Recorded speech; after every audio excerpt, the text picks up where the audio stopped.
to deal with someone who's difficult or not performing?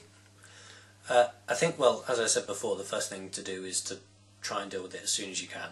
Don't let it stray down the garden path, because, for example, when I first became deputy editor of the Western Daily, we had a senior member of staff who'd been working in the industry for several decades, worked around the country, lots of papers, and was brought in because he would be seen to be a steady hand that could influence the younger journalist.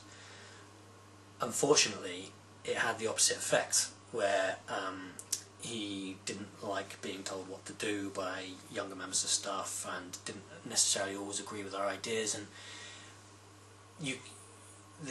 that was allowed to kind of carry on and fester until it became a real problem for us. But the real problem really was that he just wanted some attention, and sometimes the reasons behind, sometimes you have to kind of look at your own management methods. Don't just assume that they're ill-disciplined.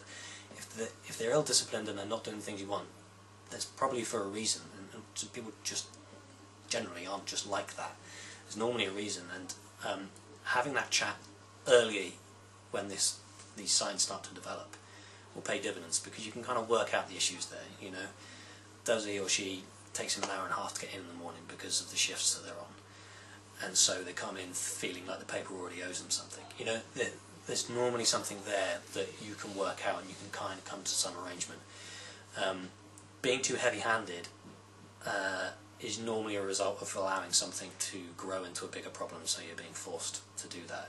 If you can tackle it early and recognise it early, it'll just pay many more dividends in the long run. But that involves paying attention to the staff, monitoring the staff. That's the other thing.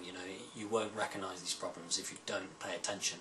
If you're always, you've got to give yourself time to manage. It's a real cliche, but if you don't monitor the staff, if you don't do appraisals, if you don't do anything, you'll never know of half the problems that are there in the first place.